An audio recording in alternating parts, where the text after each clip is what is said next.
నమస్తే, welcome to Liya news. మన ముందు సీనియర్ జర్నలిస్ట్ సత్యమూర్తి గారు ఉన్నారు, ఆయనతో మాట్లాడదాం. నమస్కారం సార్. నమస్కారం అండి. సార్, చంద్రబాబు గారు వచ్చాక పోలవరం స్పీడ్ అందుకుంది, కానీ అంబటి రాంబాబు గారు వచ్చి పోలవరం విషయానికి వస్తే డయాఫ్రమ్ వాలు కుంగిపోవడానికి, కాఫర్ డ్యామ్ డ్యామేజ్ అవ్వడానికి వీటన్నిటికీ ప్రధాన కారణం చంద్రబాబు గారే. దీనికి నేను చర్చకు కూడా సిద్ధమని చెప్పి ఆయన మొన్న సవాల్ విసిరారు. కానీ నిన్న తెలంగాణ అసెంబ్లీలో కాళేశ్వరం పై చర్చ జరిగింది, కానీ హరీష్ రావు గారు అక్కడ పోలవరం గురించి కొన్ని వ్యాఖ్యలు చేశారు. అవి మీకు కూడా వినిపిస్తాను ఒకసారి. అది విన్నాక మీ అభిప్రాయం చెప్పండి. 2025 వరకు డయాఫ్రైమ్ వాల్ ఒకసారి కొట్టుకుపోయింది, కాపర్ డ్యామ్ ఒకసారి కొట్టుకుపోయింది, గైడ్ బండ్ ఒకసారి కొట్టుకుపోయింది. మొత్తం ఎన్నిసార్లు కొట్టుకుపోయింది ఉత్తమానికి పంపిస్తా.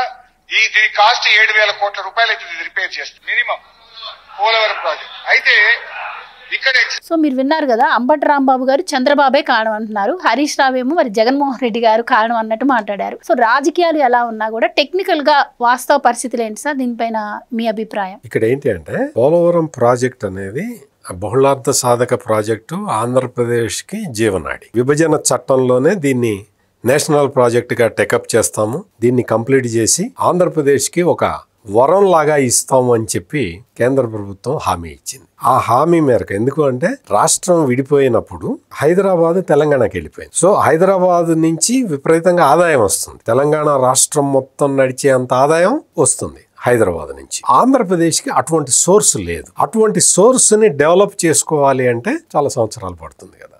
అందుకని వాళ్ళు ఏం చెప్పారు అంటే, మెయిన్ గా వ్యవసాయ ఆధారిత రాష్ట్రం కాబట్టి మేము బాధ్యత తీసుకొని మీకు పోలవరాన్ని నిర్మించి మీ చేతిలో పెడతాము అని చెప్పారు. పోలవరాన్ని నిర్మించి మీ చేతిలో పెడతాము అన్న తర్వాత ఉమ్మడి ఆంధ్రప్రదేశ్ రాష్ట్రాన్ని విభజించటానికి ఆంధ్రప్రదేశ్ ప్రజలు ఒప్పుకున్నారు. ఆ తర్వాత కేంద్రం హామీ ఇచ్చినట్టుగానే ఆ పోలవరం ప్రాజెక్టుని జాతీయ ప్రాజెక్టుగా డిక్లేర్ చేసింది, కన్స్ట్రక్షన్ మొదలుపెట్టిన తర్వాత, అంటే విభజిత ఆంధ్రప్రదేశ్ కి ముఖ్యమంత్రిగా వచ్చిన చంద్రబాబు నాయుడు ఆ రోజు ముఖ్యమంత్రిగా ఉండి ఏం చెప్పాడు అంటే, అయ్యా మీరు నేషనల్ ప్రాజెక్ట్ గా డిక్లేర్ చేశారు, చాలా సంతోషం, మీరు ఈ ప్రాజెక్టుకి అయ్యే ఖర్చును మీరు భరిస్తారు, చాలా సంతోషం. కాకపోతే కేంద్ర ప్రభుత్వానికి ఇటువంటి ప్రాజెక్టులు చాలా ఉంటాయి, మీరు ఈ ప్రాజెక్టు మీద 100% ఫోకస్ పెట్టలేకపోవచ్చు, ఇది మా రాష్ట్రానికి జీవనాడి. అందుకని ఒక స్పెషల్ పర్పస్ వెహికల్ పెట్టుకొని మేము అజమాయిషీ చేసుకుంటాము, మీదే ప్రాజెక్టు, మీరే కట్టాలి, మీరే కడతారు కూడా, కానీ యజమాయిషీలో మా వంతు పాత్ర కూడా ఉంటే దానివల్ల ఏమవుతుందంటే ప్రాజెక్టుని తొందరగా కంప్లీట్ చేయాలి. మా ఇంట్రెస్ట్ కదా, మా రాష్ట్రానికి సంబంధించిన ప్రాజెక్టు కదా, మా ఇంట్రెస్ట్ కదా, అందుకని మా పార్టిసిపేషన్ కూడా ఉండేలాగా పెట్టండి అని అడిగితే కేంద్రం దానికి అంగీకరించి స్పెషల్ పర్పస్ వెహికల్ పెట్టి పోలవరం డెవలప్మెంట్ అథారిటీ అటు పెట్టి దాన్ని అందులో రాష్ట్ర ప్రభుత్వం కూడా పార్టిసిపేట్ చేస్తూ ఉన్నది. అంటే ఏంటి, రాష్ట్ర ప్రభుత్వం బాధ్యత తీసుకున్నది, మేము మీకు సహాయం చేస్తాము అన్న బాధ్యత తీసుకున్నది. ఆ బాధ్యత తీసుకున్న తర్వాత పోలవరం ప్రాజెక్టు ఉరుకులు పరుగులు పెట్టింది. 2014 నుంచి 2019 మధ్య కాలంలో 74.45% పనులు కంప్లీట్ చేశారు. టైం పెట్టుకొని బ్యాక్వర్డ్ ఇంటిగ్రేషన్ చేసుకుంటూ పనులు పూర్తి చేసి మొత్తం అన్ని కన్స్ట్రక్షన్ అయిపోయింది. డయాఫ్రమ్ వాల్ పూర్తి చేశారు, స్పిల్వే దాకా వచ్చేసింది, ఫస్ట్ గేట్ ని ఎరెక్ట్ చేసింది చంద్రబాబు నాయుడు 2014 నుంచి 2019 వరకు ముఖ్యమంత్రిగా ఉన్న సమయంలో ఫస్ట్ గేటు కూడా ఎరెక్ట్ చేశాడు, అన్ని అయిపోయినాయి. ఆ తర్వాత ప్రభుత్వం మారింది. ప్రభుత్వం మారిన తర్వాత జగన్మోహన్ రెడ్డి అనే ఆ పదం నేను ఈ టైంలో వాడకూడదు కానీ వాడతా, ఒక దుర్మార్గుడి చేతిలో పడ్డది. అంటే ఆ పదాన్ని కూడా నేను ఈ టైంలో వాడకూడదు కానీ వాడుతున్నాను, కావాలనే వాడుతున్నాను. ఎందుకు అంటే పోలవరం జీవనాడి అనేది 3వ తరగతి పిల్లగాడిని అడిగినా చెప్తాడు. ఆంధ్రప్రదేశ్ వ్యవసాయ ఆధారిత రాష్ట్రం, దానికి నీటి వనరులు ఉంటే బంగారం పండిస్తారు ప్రతి రైతు అనే విషయాన్ని చిన్న పిల్లగాడిని అడిగినా చెప్తాడు. పోలవరాన్ని అశ్రద్ధ ఎట్లా చేస్తావు? అశ్రద్ధ చేశాడు కాబట్టి నేను ఆ పదాన్ని వాడుతున్నాను. ఇక్కడ పోలవరం ప్రాజెక్టు 5 సంవత్సరాల పాటు నిద్రపోయింది, పని కాల. మొత్తం 1.68% పనులు మాత్రమే జగన్మోహన్ రెడ్డి చేశాడు తన పదవీ కాలంలో. పనులు చెయ్యకపోయినా పర్వాలా, డయాఫ్రమ్ వాల్ 3 చోట్ల దెబ్బతిన్నది. 2020 సంవత్సరంలో గోదావరి నదికి వచ్చిన ఉధృతమైన వరద కారణంగా కొట్టేస్తే అక్కడున్న ఇసుక కదిలిపోయింది. డయాఫ్రమ్ వాల్ 3 చోట్ల దెబ్బతిన్నది. ఇది జరిగిన వెంటనే జగన్మోహన్ రెడ్డి ఆ కాంట్రాక్టర్ని మార్చకుండా ఉన్నట్టయితే, చంద్రబాబు నాయుడు కాంట్రాక్ట్ ఇచ్చిన కంపెనీని మార్చి రివర్స్ టెండరింగ్ పేరుతో వేరే వాడికి ఇచ్చాడు. పాత కాంట్రాక్టరే కంటిన్యూ అయి ఉంటే డయాఫ్రమ్ వాల్కి జరిగిన డ్యామేజీని ఫుల్ఫిల్ చేయాల్సిన బాధ్యత ఆ కంపెనీ మీదే ఉంటుంది. ఇప్పుడు ఎంత ఖర్చు పెడుతున్నాం? జగన్మోహన్ రెడ్డి అనాలోచితంగా కేవలం తన మనిషిని తెచ్చి కాంట్రాక్టర్గా పెట్టుకోవాలన్న దురుద్దేశంతో చంద్రబాబు నాయుడు ఆనాటి ప్రభుత్వాన్ని బదనాము చేసి తద్వారా తను లాభపడటానికి రివర్స్ టెండరింగ్ పేరుతో కాంట్రాక్టర్ని మార్చి అట కూర్చున్నాడు. దాంతో ఏమైంది? పాత కంపెనీకి లయబిలిటీ పోయింది, కొత్త కంపెనీ నాకేం సంబంధం అని అడిగింది. ఎవరికి లాసు? రాష్ట్ర ప్రజలకి లాసు. ఎంత లాసు?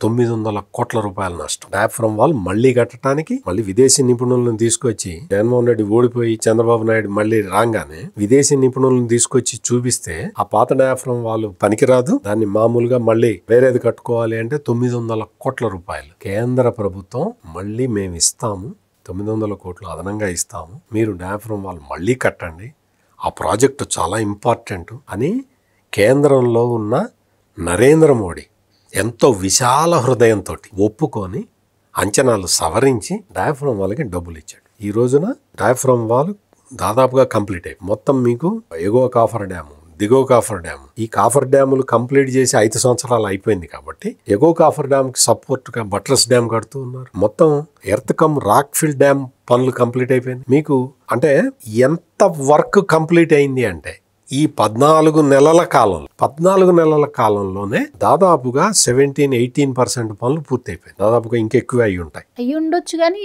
అసలు దాన్ని ఏం చేయాలో నిపుణులకు కూడా అర్థం కాని టైంలో కొంత టైం కూడా ల్యాప్స్ అయింది. టైం ల్యాప్స్ అయింది. మొత్తం ఇంకా 20% కన్నా ఎక్కువ అయి ఉండొచ్చు. నిపుణులు, అంతర్జాతీయ నిపుణుల్ని, హైడ్రాలజీ నిపుణుల్ని తీసుకొచ్చి, భూగర్భ తత్వ శాస్త్రవేత్తలను తీసుకొచ్చి, భూభౌతిక శాస్త్రవేత్తలు అంటారు, వాళ్ళని తీసుకొచ్చి స్టడీ చేయించి మీకు రకరకాల ఇది చేసి క్వాలిటీ టెస్టులు చేయించి అది కడుతూ ఉన్నారు. ఇది జరుగుతూ ఉన్నది కదా. తెలంగాణలో the great Mahanayakudu KCR Kaleshwaram project కట్టాడు. కాళేశ్వరం ప్రాజెక్టు కట్టడం కరెక్టా కాదా? ఆ టైంలో జగన్మోహన్ రెడ్డి కాళేశ్వరం ప్రాజెక్టుని కట్టుకునేలాగా వదిలేయటం కరెక్టా? అది ఓకే, అది వేరే సబ్జెక్టు, పొలిటికల్ సబ్జెక్టు వదిలేద్దాం. మనం రాజకీయాల గురించి మాట్లాడటానికి కాదు, రాష్ట్ర ప్రయోజనాల గురించి మాట్లాడటానికే మనం ఈ సమయాన్ని ఉపయోగించుకుందాం. కాళేశ్వరం ప్రాజెక్టు కట్టే టైంలో జగన్మోహన్ రెడ్డి మరి ఇదేంటి మీరు కాళేశ్వరం కట్టుకుంటున్నారు కదా, మరి మా ప్రాజెక్టులకి మీరు అడ్డు రామోకండి అని కేసీఆర్ని ఒక్క మాట కూడా అనలేదు. కాళేశ్వరం ప్రాజెక్టు కట్టాడు. కాళేశ్వరం ప్రాజెక్టు కట్టిన తర్వాత మేడిగడ్డ రిజర్వాయర్లో 2 స్పియర్స్ కుంగిపోయినాయి. 2 స్పియర్స్ కుంగిపోతే అప్పుడు కేసీఆర్ అప్పట్లో ఏమన్నాడంటే, ఏం మాట్లాడుతూ మెదడులో కణం కరిగించి కడుతున్నాను నేను కాళేశ్వరం అన్నాడు. తెలంగాణ ప్రజలందరూ కూడా నమ్మారు. అమ్మా, కేసీఆర్ లాంటి మహానాయకుడు మెదడులో కణం కరిగిచ్చి కాళేశ్వరం కడుతూ ఉంటే మనం అడ్డుపట్టం ఎందుకని చెప్పి ఆగారు. ఎవరూ మాట్లాడలే. మేధావులు కూడా నోరు మూసి కూర్చున్నారు. తర్వాత ఏమైంది? మేడిగడ్డ రిజర్వాయర్లో 2 స్పియర్లు పోయినాయి. 2 కదా పోయింది, అక్కడ చాలా ఉన్నాయి అని మాట్లాడుతున్నారు ఇప్పుడు. అంటే వితండవాదం. ఇందాక మీరు చెప్పారు అంబటి రాంబాబు పోలవరం మీద చర్చకు సిద్ధం. ఏం చర్చిస్తావు? నీకు అసలు డయాఫ్రమ్ వాల్ అంటే తెలీదు. కాఫర్ డ్యామ్ వ్యాలిడిటీ 5 సంవత్సరాలని తెలిసి చంద్రబాబు గారు ఈ విధంగా నాశనం చేశారు అంటున్నారు. ఆ ఉన్న 5 సంవత్సరాలు వాళ్ళు కాఫర్ డ్యామ్ అంటే రిపేర్ చేసే ప్రయత్నం కూడా నేను అదే చెబుతున్నది. కాఫర్ డ్యామ్ వయస్సు 5 సంవత్సరాలే. ఈ విషయము నేను ఇరిగేషన్ ఎక్స్పర్ట్ని కాదు, నేను ఇంజనీర్ని కాదు కదా, నేను ఒక జర్నలిస్ట్ని. నేనే చెప్పా, ఇప్పటికి 100 సార్లు చెప్పుంటా. కాఫర్ డ్యాము ఏజ్ 5 సంవత్సరాలే ఉంటుంది. 5 సంవత్సరాలలో ప్రాజెక్టు పూర్తి చేసుకోవాలి. అప్పుడు కాఫర్ డ్యాములు తీసేస్తారు. కాఫర్ డ్యామ్ ఉండదు అక్కడ. ఎగువ కాఫర్ డ్యామ్ ఉండదు, దిగువ కాఫర్ డ్యామ్ ఉండదు. ఆ రెండింటిని తీసేస్తారు, ఉంచరు. నదీ ప్రవాహానికి అడ్డంగా ఆనకట్టలు ఉండనివ్వరు. ఎందుకంటే నది కోపం వస్తుంది, అన్ని అడ్డంకులు పెట్టకూడదు, అందుకని తీసేస్తారు. సహజంగా జరిగే ప్రక్రియ. ఈ అంబటి రాంబాబుకి ఏం తెలుసు? నువ్వు 5 సంవత్సరాల పాటు జగన్మోహన్ రెడ్డి ముఖ్యమంత్రిగా ఉన్నప్పుడు, అంటే కాఫర్ డ్యామ్ ఎప్పుడు కట్టారు? 2019లో కంప్లీట్ అయింది. చంద్రబాబు నాయుడు కట్టించాడు కాఫర్ డ్యామ్. నీకు బుద్ధి ఉండాలి కదా, జ్ఞానం ఉండాలి కదా. 5 సంవత్సరాలే కాఫర్ డ్యామ్ ఏజీ, ఈ లోపల మనం ప్రాజెక్ట్ కంప్లీట్ చేయాలన్న జ్ఞానం నీకు ఉండాలి కదా. నీకు ఆ జ్ఞానం అప్పుడు లేదా? ఇందాకేం చెప్పాను నేను? డయాఫ్రమ్ వాల్ కొట్టుకుపోయిన తర్వాత, డయాఫ్రమ్ వాళ్ళకి 3 చోట్ల దెబ్బ తగిలిన తర్వాత నువ్వు కాంట్రాక్టర్ని మార్చకుండా ఉంటే అదే కాంట్రాక్టర్ ఫ్రీగా చేసి పెట్టాల్సిన బాధ్యత ఉంది. అందులో క్లాజుల్లో ఉంది. నీ కమిషన్ల కోసం నువ్వేం చేసావు? కాంట్రాక్టర్ని మార్చావు. మళ్ళీ జగన్మోహన్ రెడ్డి ఓడిపోయి చంద్రబాబు నాయుడు ముఖ్యమంత్రి కాగానే కాంట్రాక్టర్ని మార్చలా, అదే కాంట్రాక్టర్ని ఉంచాడు. ఎందుకు ఉంచాడు?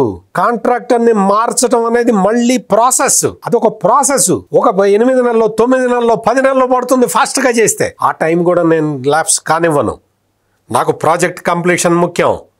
ఏ కాంట్రాక్టర్తో అయినా నేను పని చేయించుకుంటా అని చంద్రబాబు నాయుడు ఒక స్టేట్స్మెన్ లాగా, రాజనీతిజ్ఞుడు లాగా ఒక నిర్ణయం తీసుకొని అదే కాంట్రాక్టర్ని కంటిన్యూ చేశాడు. తెలుగుదేశం వాళ్ళు చాలా మంది గగ్గోలు పెట్టారు, అదే కాంట్రాక్టర్ని ఎటక్క కంటిన్యూ చేస్తావు నువ్వు అని. చంద్రబాబు నాయుడిని ప్రశ్నించింది వేరే వాళ్ళు కాదు, తెలుగుదేశం వాళ్ళే ప్రశ్నించారు. కాదయ్యా నేను చెప్తాను, కాంట్రాక్టర్తో ఏది ఉండదు, ఏమీ కాదు. మనం డబ్బులు ఇస్తే చేస్తాడు, మనం డబ్బులు ఇవ్వకపోతే ఆపేస్తాడు. కాంట్రాక్టర్ని మార్చి టైం ల్యాప్స్ చేయటం నాకు ఇష్టం లేదు అని చంద్రబాబు నాయుడు తన కార్యకర్తలకి వివరణ ఇచ్చుకున్నాడు. అది ఒక నాయకుడి లక్షణం. ఇప్పుడు ఏమైంది? 22% వర్క్స్ కంప్లీట్ అయిపోతున్నాయి అదే కాంట్రాక్టర్ని ఉంచడం వల్ల.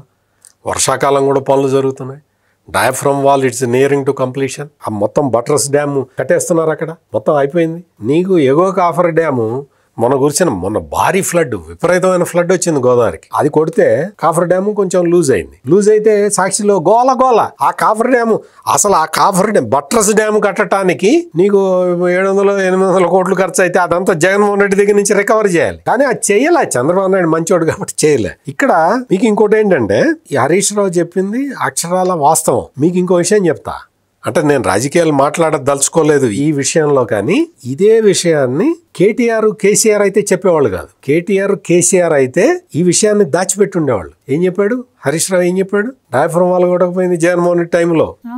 మొత్తం మీకు అంత డ్యామేజ్ అంతా జరిగింది. కరెక్ట్ గా ఆయన సంవత్సరాలతో సహా చెప్పారు. 2019 నుంచి 2025 వరకు ఈ మొత్తం అంటే జగన్మోహన్ రెడ్డి చేసిన పనులతోటి 7,000 కోట్ల రూపాయల నష్టం జరిగిందని చెప్పాడు హరీష్ రావు తెలంగాణ అసెంబ్లీలో. నా అంచనా ప్రకారం 7,000 కన్నా ఎక్కువ ఉంటుంది. 7,000 కన్నా దాదాపుగా 14,000 కోట్ల రూపాయల నష్టం చేశాడు ఈ జగన్మోహన్ రెడ్డి. హరీష్ రావు చెప్పాడు. హరీష్ రావు ఎందుకు అంటే, హరీష్ రావు జలవనరుల శాఖ మంత్రికి చేశాడు తెలంగాణకి. అందుకని చెప్పగలిగాడు. వాస్తవం ఇది అని తెలిసినా కేసీఆర్ చెప్పేవాడు కాదు, కేటీఆర్ చెప్పేవాడు కాదు. జగన్మోహన్ రెడ్డిని ప్రొటెక్ట్ చేయటం వాళ్ళ ఉద్దేశం తప్ప వాళ్ళకి తెలంగాణ ఇంట్రెస్ట్ లేదు, ఏ ఇంట్రెస్ట్ లేదు. జగన్మోహన్ రెడ్డిని ప్రొటెక్ట్ చేయటం ఒక్కటే తండ్రి కొడుకులు ఇద్దరికి ప్రధానమైన ఎజెండా. హరీష్ రావు కూడా ఎందుకు చెప్పాడు? కాళేశ్వరం మీద అటువంటి ఎలిగేషన్లే చేశారు కాంగ్రెస్ పార్టీ. తెలంగాణ కాంగ్రెస్ పార్టీ ఇటువంటి ఎలిగేషన్లే చేసింది. ఏమని చెప్పారు? నువ్వు మేడిగడ్డ కుంగిపోయింది, మిగిలినవన్నీ కూడా ఓటికే ఉన్నాయి జలాశయాలు, అందుకని అంటే నువ్వు కట్టడంలో నిర్మాణ లోపాల వల్ల ఇది జరిగింది అని తెలంగాణ కాంగ్రెస్ పార్టీ చెప్పటం, తెలంగాణ రాష్ట్ర ప్రభుత్వం దాన్ని కన్ఫర్మ్ చేయటం తోటి నిర్మాణ లోపాలనేవి సహజం అని చెబుతూ ఈ పోలవరం ప్రస్తావన తీసుకొచ్చి ఇట్ట కొట్టుకుపోయింది అన్నాడు. నేను అనేది ఏంటంటే, హరీష్ రావుని నేను అడిగే పాయింట్ ఏంటి అంటే, మేడిగడ్డ కుంగిపోయింది, మేడిగడ్డలో రెండు స్పేర్లు కుంగిపోయినాయి. నీకు చేత అయితే నువ్వు దాని గురించి మాట్లాడాలి. నువ్వు పోలవరం ప్రస్తావన తెచ్చావు కాబట్టి, పోలవరం ప్రస్తావన తెచ్చినప్పుడు నువ్వేం చెప్పాలి? ఈ జగన్మోహన్ రెడ్డి వల్ల ఇంత డ్యామేజ్ జరిగింది అదే చెప్పాడు. కానీ ఇది ఆంధ్ర ప్రజలు గమనించాల్సిన విషయం. ఇది అంటే పోలవరం ప్రాజెక్టుకి ఎంత డ్యామేజ్ చేశాడు అనేది పక్క రాష్ట్ర జలవనరుల శాఖ మంత్రి, అప్పుడు జలవనరుల శాఖ మంత్రిగా ఉన్న హరీష్ రావు చెప్తున్నాడు. అంటే ఈ పాయింట్ అర్థం చేసుకోవాల్సింది తెలంగాణ ప్రజలు కాదు, ఆంధ్ర ప్రజలు అర్థం చేసుకోవాలి. అంటే ఎంత డ్యామేజ్ చేసి పెట్టాడు జగన్మోహన్ రెడ్డి, పోలవరానికి డ్యామేజ్ చేశాడు. కాళేశ్వరం ద్వారా కేసీఆర్ తెలంగాణ ప్రజలకి డ్యామేజ్ చేసిపోయాడు. వాళ్ళ ఇంట్రెస్ట్ కాపాడలేకపోయాడు. అంటే బీఆర్ఎస్ అధికారంలో ఉంటే ఇలాంటి అంశాలు ఎప్పటికీ బయటకు వచ్చాయి. అంతే కదా, వాళ్ళు రానివ్వరు కదా. ఇంకోటి ఏం చెప్తారంటే, ఈ కాళేశ్వరం ప్రాజెక్టు అంచనా వ్యయం విపరీతంగా పెంచేశారు. 81,911 కోట్లు అయితే కాగ్ రిపోర్ట్ ప్రకారం అది 1,47,427 కోట్లకు పెరిగింది. ఇంకొకటి ఏంటి అంటే పట్టిసీమ గురించి కూడా, పట్టిసీమ ప్రాజెక్టు మీద అప్పట్లో జగన్మోహన్ రెడ్డి దారుణమైన విమర్శలు చేశాడు. దారుణం అంటే దారుణం. పోలవరం కడుతున్నారు కదా, పట్టిసీమ ఎందుకు అంటాడు. చంద్రబాబు నాయుడు అప్పుడు ముఖ్యమంత్రిగా ఉండి అప్పుడు క్లియర్ కట్గా చెప్పాడు, అరే బాబు నీకు తెలియకపోతే నోరు మూసుకోరా, పోలవరం కట్టడానికి టైం పడుతుంది, ఈ లోపల మనం కృష్ణా డెల్టాని స్టెబిలైజ్ చేసుకోవటానికి ఇది లింక్ కెనాల్ లాంటిది, పట్టిసీమకు అడ్డం పడమాకరా నాయన, నీకు తెలీదు చెబితే వినవు అని చెప్పి చంద్రబాబు నాయుడు బుజ్జగించి మరీ చెప్పాడు ఈ జగన్మోహన్ రెడ్డికి. పట్టిసీమ చంద్రబాబు నాయుడు కమిషన్ల కోసం చేస్తున్నాడని చెప్పాడు ఈ మేధావి ఈ జగన్మోహన్ రెడ్డి. చివరికి ఏమైంది, పట్టిసీమ లిఫ్ట్ ద్వారా నీళ్ళు ఇచ్చి కృష్ణా డెల్టాని కాపాడుకోవాల్సిన పరిస్థితి ఈ చేతగాని జగన్మోహన్ రెడ్డి ప్రభుత్వంలోనే వచ్చింది. అతను ఉన్న 5 సంవత్సరాల కాలంలో 3 సంవత్సరాల పాటు పట్టిసీమ కాపాడింది. పట్టిసీమ నీళ్లు తీసుకెళ్లి కృష్ణా డెల్టాకి ఇస్తూ ఉంటే, ఆ లింక్ కెనాల్ దవ్వుతూ ఉంటే ఏమన్నాడు తెలుసా జగన్మోహన్ రెడ్డి, ఒక కాలువ తీసుకొచ్చి కలిపితే లివర్ లింకేజ్ అవుతుందా అని అడిగాడు. మరి నువ్వు ముఖ్యమంత్రిగా ఉన్నప్పుడు 3 సీజన్లలో కృష్ణా డెల్టాకి నీళ్లు తక్కువ పడితే పట్టిసీమను వాడి నీళ్లు ఇచ్చావు. అప్పటికైనా తెలిసిందా జగన్మోహన్ రెడ్డి నీకు? ఇంకొకటి, పట్టిసీమ ప్రాజెక్టుకి కాళేశ్వరం ప్రాజెక్టుకి ఇంకో కంపారిజన్ కూడా ఉంది. ప్రాజెక్ట్ ఇంకొకటి ఏంటి అంటే, పట్టిసీమ ద్వారా ఇచ్చే అంటే విద్యుత్ ఖర్చు అదంతా చాలా ఉంది. పట్టిసీమకి కరెంటు యూటిలైజేషన్ తక్కువ ఉంటుంది, కాళేశ్వరం కరెంటు బిల్లు విపరీతంగా ఉంటుంది. అసలు ఇదేంటంటే పట్టిసీమ ద్వారా ఒక్కొక్క ఎకరానికి నీళ్ళు ఇవ్వాలి అంటే 12,823 రూపాయలు ఖర్చు అవుతుంది. కాళేశ్వరంతో ఎంత ఖర్చు అవుతుందో ఊహించండి మీరు ఒకసారి. 8,07,377 రూపాయలు ఖర్చు అవుతుంది ఎకరాకి ఖర్చు కాళేశ్వరం ప్రాజెక్ట్. నువ్వు కణం గరిగిచ్చి కట్టావు కదా కేసీఆర్, ఎట్లా కడతావు? అంత ఖర్చు నీకు ఎట్లా పెడతావు? అంత ప్రాఫిటబిలిటీ ఎట్లా వస్తుంది నీకు? నువ్వు నీళ్ళు ఇచ్చావు అంటే ఆ నీళ్ళు ఇవ్వటానికి ఎంత ఖర్చు అవుతుంది, అక్కడ నువ్వు నీళ్ళు ఇవ్వటం వల్ల పండిన పంట విలువ ఎంత, అందులో రైతుకి ఎంత మిగులుతుంది, ఖర్చు ఎంత అవుతుంది, ఈ లెక్కలు చూసుకొని ప్రాజెక్టులు కట్టాలి. ఏమి చూడకుండా ప్రాజెక్టు కమిషన్ల కోసం ప్రాజెక్టులు కట్టేస్తే ఇట్టకే ఉంటుంది. ఈ రోజున హరీష్ రావు తెలంగాణ అసెంబ్లీలో చెప్పిన విషయాలని తెలంగాణ ప్రజలు కాదు అర్థం చేసుకోవాల్సింది, ఆంధ్ర ప్రజలు అర్థం చేసుకోవాలి. ఎంత డ్యామేజ్ చేశాడు ఈ జగన్మోహన్ రెడ్డి. తెలంగాణ కాళేశ్వరం కట్టి కేసీఆర్ డ్యామేజ్ చేశాడు, పోలవరాన్ని కట్టకుండా జగన్మోహన్ రెడ్డి డ్యామేజ్ చేశాడు. అంటే గురు శిష్యులు చూడు, కాళేశ్వరం కట్టి ఆయన డ్యామేజ్ చేశాడు, పోలవరం కట్టకుండా ఈయన డ్యామేజ్ చేశాడు. అందుకని ఈ డ్యామేజ్ మాస్టర్లు ఇద్దరిని ప్రజలు అర్థం చేసుకోవాలి. ప్రజలు అర్థం చేసుకొని ఈ రోజున తెలంగాణలో కాంగ్రెస్ ప్రభుత్వం కానీ ఆంధ్రప్రదేశ్లో కూటమి ప్రభుత్వం కానీ తీసుకుంటున్న చర్యలకి, మొత్తం నీటిపారుదల ప్రాజెక్టు విషయాల్లో తీసుకుంటున్న చర్యల్ని ప్రజలందరూ ఆ రాష్ట్ర ప్రజలు ఈ రాష్ట్ర ప్రజలు అందరూ కూడా సమర్థించాల్సిన అవసరం ఉంది. డ్యామేజ్ మాస్టర్లని ఇప్పటికే పక్కన పెట్టారు, భవిష్యత్తులో కూడా పక్కన పెడతారు. Thank you so much. నమస్కారం. Please subscribe to Leo news for more videos.